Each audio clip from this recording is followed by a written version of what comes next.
The Escape, a short story by Somerset Maugham. I have always been convinced that if a woman once made up her mind to marry a man, nothing but instant flight could save him. Not always that. For once a friend of mine, seeing the inevitable loom menacingly before him, took ship from a certain port, with a toothbrush for all his luggage, so conscious was he of his danger and the necessity for immediate action, and spent a year travelling round the world. But when, thinking himself safe, women are fickle, he said, and in 12 months she will have forgotten all about me, he landed at the self-same port, the first person he saw gaily waving to him from the quay was the little lady from whom he had fled. I have only once known a man who in such circumstances managed to extricate himself. His name was Roger Charing. He was no longer young when he fell in love with Ruth Barlow, and he had had sufficient experience to make him careful. But Ruth Barlow had a gift, or should I call it a quality, that renders most men defenceless, and it was this that dispossessed Roger of his common sense, his prudence, and his worldly wisdom. He went down like a row of ninepins. This was the gift of pathos. Mrs. Barlow, for she was twice a widow, had splendid dark eyes, and they were the most moving I ever saw. They seemed to be ever on the point of filling with tears. They suggested that the world was too much for her, and you felt that, poor dear, her sufferings had been more than anyone should be asked to bear.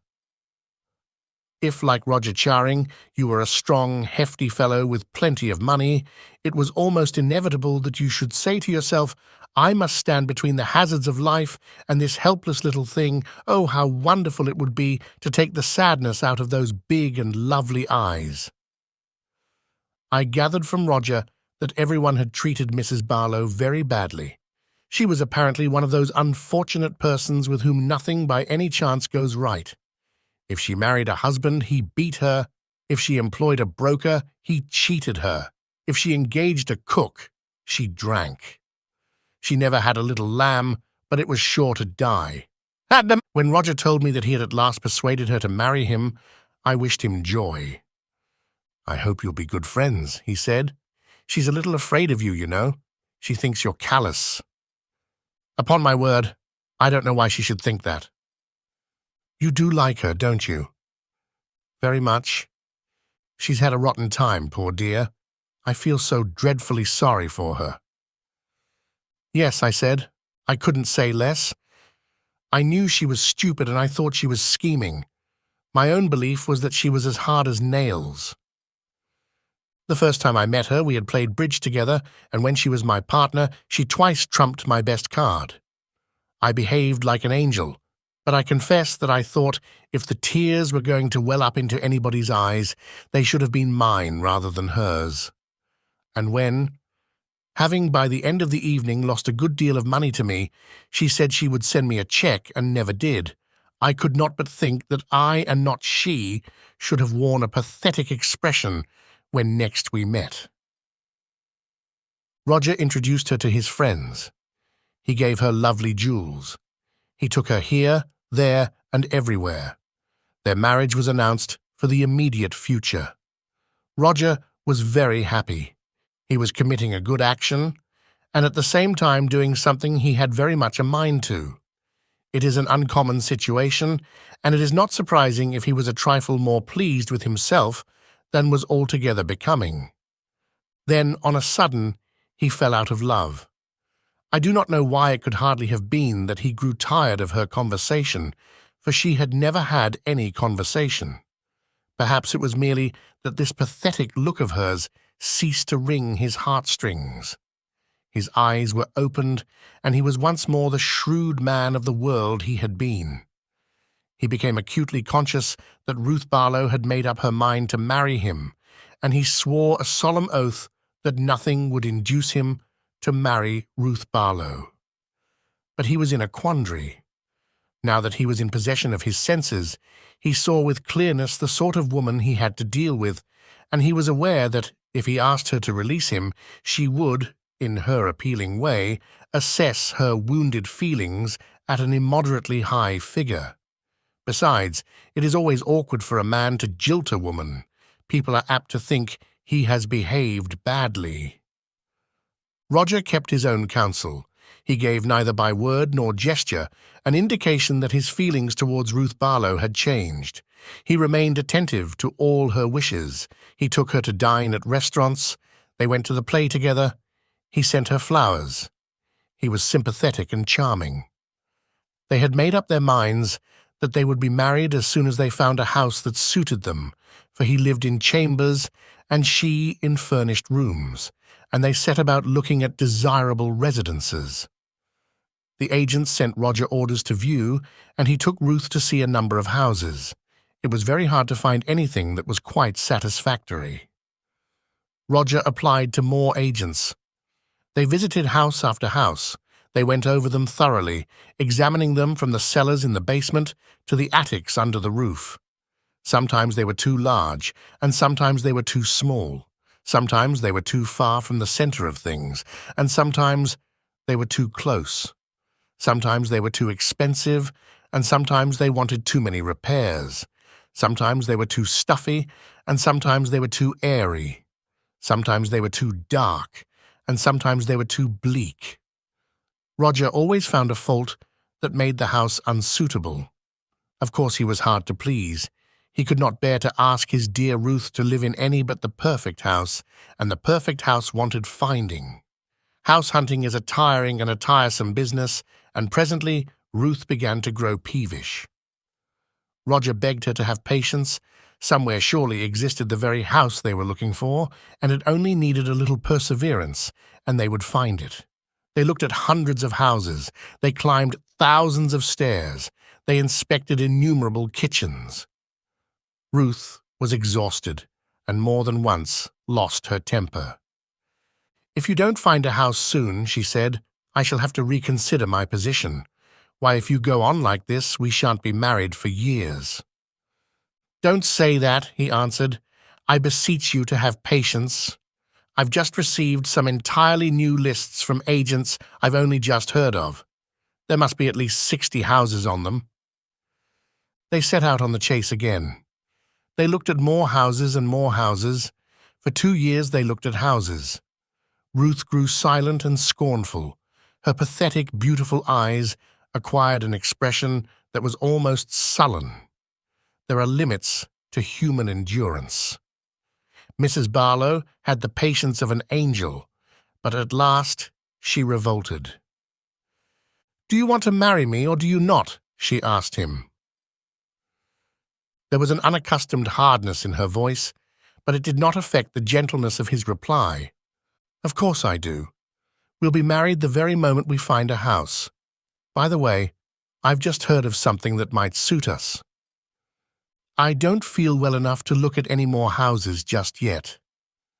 "Poor dear, I was afraid you were looking rather tired." Ruth Barlow took to her bed. She would not see Roger, and he had to content himself with calling at her lodgings to inquire and sending her flowers. He was as ever assiduous and gallant. Every day he wrote and told her that he had heard of another house for them to look at. A week passed, and then he received the following letter. "Roger, I do not think you really love me. I have found someone who is anxious to take care of me, and I am going to be married to him today. Ruth." He sent back his reply by special messenger. "Ruth, your news shatters me. I shall never get over the blow, but of course your happiness must be my first consideration. I send you here with 7 orders to view. They arrived by this morning's post, and I am quite sure you will find among them a house that will exactly suit you. Roger."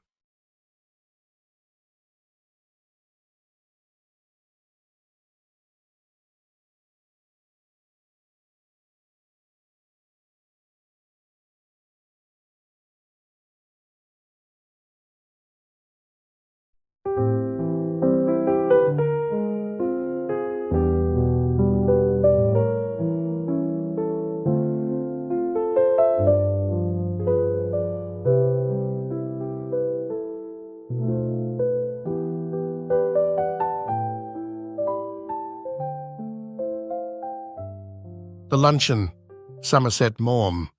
I caught sight of her at the play, and in answer to her beckoning, I went over during the interval and sat down beside her. It was long since I had last seen her, and if someone had not mentioned her name, I hardly think I would have recognized her. She addressed me brightly. "Well, it's many years since we first met. How time does fly. We're none of us getting any younger. Do you remember the first time I saw you? You asked me to luncheon." Did I remember? It was 20 years ago, and I was living in Paris. I had a tiny apartment in the Latin Quarter overlooking a cemetery, and I was earning barely enough money to keep body and soul together. She had read a book of mine and had written to me about it. I answered, thanking her, and presently I received from her another letter, saying that she was passing through Paris and would like to have a chat with me, but her time was limited, and the only free moment she had was on the following Thursday. She was spending the morning at the Luxembourg, and would I give her a little luncheon at Foyot's afterwards? Foyot's is a restaurant at which the French senators eat, and it was so far beyond my means that I had never even thought of going there. But I was flattered, and I was too young to have learned to say no to a woman. Few men, I may add, learn this until they are too old to make it of any consequence to a woman what they say. I had 80 francs, gold francs, to last me the rest of the month, and a modest luncheon should not cost more than 15. If I cut out coffee for the next 2 weeks, I could manage well enough. I answered that I would meet my friend, by correspondence, at Foyot's on Thursday at 12:30. She was not so young as I expected, and in appearance imposing rather than attractive.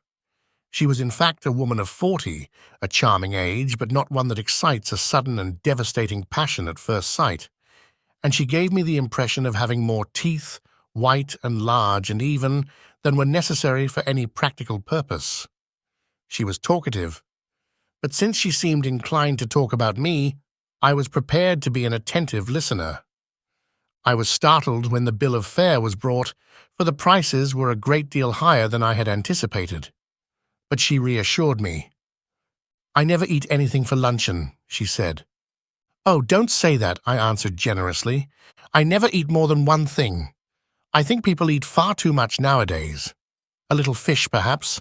I wonder if they have any salmon." Well, it was early in the year for salmon, and it was not on the bill of fare, but I asked the waiter if there was any. Yes, a beautiful salmon had just come in. It was the first they had had. I ordered it for my guest. The waiter asked her if she would have something while it was being cooked. "No," she answered, "I never eat more than one thing, unless you had a little caviar. I never mind caviar." My heart sank a little.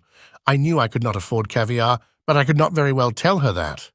I told the waiter by all means to bring caviar. For myself, I chose the cheapest dish on the menu, and that was a mutton chop. "I think you're unwise to eat meat," she said. "I don't know how you can expect to work after eating heavy things like chops. I don't believe in overloading my stomach." Then came the question of drink. "I never drink anything for luncheon," she said. "Neither do I," I answered promptly. "Except white wine," she proceeded, as though I had not spoken. "These French white wines are so light. They're wonderful for the digestion." "What would you like?" I asked, hospitable still, but not exactly effusive. She gave me a bright and amicable flash of her white teeth. "My doctor won't let me drink anything but champagne." I fancy I turned a trifle pale. I ordered half a bottle. I mentioned casually that my doctor had absolutely forbidden me to drink champagne. "What are you going to drink then?" "Water." She ate the caviar, and she ate the salmon. She talked gaily of art and literature and music, but I wondered what the bill would come to. When my mutton chop arrived, she took me quite seriously to task. "I see that you're in the habit of eating a heavy luncheon. I'm sure it's a mistake. Why don't you follow my example and just eat one thing? I'm sure you'd feel ever so much better for it." "I'm only going to eat one thing," I said, as the waiter came again with the bill of fare. She waved him aside with an airy gesture. No, I never eat anything for luncheon. Just a bite. I never want more than that, and I eat that more as an excuse for conversation than anything else. I couldn't possibly eat anything more, unless they had some of those giant asparagus. I should be sorry to leave Paris without having some of them. My heart sank. I had seen them in the shops, and I knew that they were horribly expensive. My mouth had often watered at the sight of them. "Madame wants to know if you have any of those giant asparagus?" I asked the waiter. I tried, with all my might, to will him to say no. A happy smile spread over his broad, priest-like face, and he assured me that they had some so large, so splendid, so tender, that it was a marvel. "I'm not in the least hungry," my guest sighed, "but if you insist, I don't mind having some asparagus." I ordered them. "Aren't you going to have any?" "No, I never eat asparagus." I know there are people who don't like them. The fact is, you ruin your palate by all the meat you eat. We waited for the asparagus to be cooked. Panic seized me. It was not a question now how much money I should have left over for the rest of the month, but whether I had enough to pay the bill. It would be mortifying to find myself 10 francs short and be obliged to borrow from my guest. I could not bring myself to do that. I knew exactly how much I had, and if the bill came to more, I made up my mind that I would put my hand in my pocket and with a dramatic cry start up and say it had been picked. Of course it would be awkward if she had not money enough either to pay the bill. Then the only thing would be to leave my watch and say I would come back and pay later. The asparagus appeared. They were enormous, succulent and appetizing. The smell of the melted butter tickled my nostrils as the nostrils of Jehovah were tickled by the burned offerings of the virtuous Semites. I watched the abandoned woman thrust them down her throat in large, voluptuous mouthfuls, and in my polite way I discoursed on the condition of the drama in the Balkans. At last she finished. "Coffee?" I said. "Yes, just an ice cream and coffee," she answered. I was past caring now, so I ordered coffee for myself and an ice cream and coffee for her.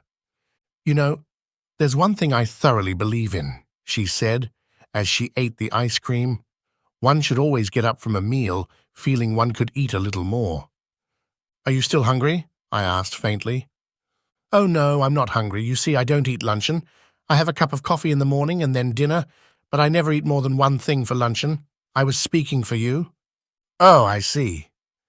Then a terrible thing happened. While we were waiting for the coffee, the head waiter, with an ingratiating smile on his false face, came up to us bearing a large basket full of huge peaches. They had the blush of an innocent girl. They had the rich tone of an Italian landscape. But surely peaches were not in season then. Lord knew what they cost. I knew too. A little later, for my guest, going on with her conversation, absent-mindedly took one. "You see, you've filled your stomach with a lot of meat, my one miserable little chop, and you can't eat any more, but I've just had a snack and I shall enjoy a peach."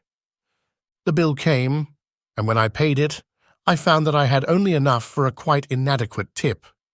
Her eyes rested for an instant on the 3 francs I left for the waiter, and I knew that she thought me mean. But when I walked out of the restaurant, I had the whole month before me, and not a penny in my pocket. "Follow my example," she said as we shook hands, "and never eat more than one thing for luncheon." "I'll do better than that," I retorted. "I'll eat nothing for dinner tonight." "Humorist," she cried gaily, jumping into a cab. "You're quite a humorist." But I have had my revenge at last. I do not believe that I am a vindictive man, but when the immortal gods take a hand in the matter, it is pardonable to observe the result with complacency. Today she weighs 21 stone.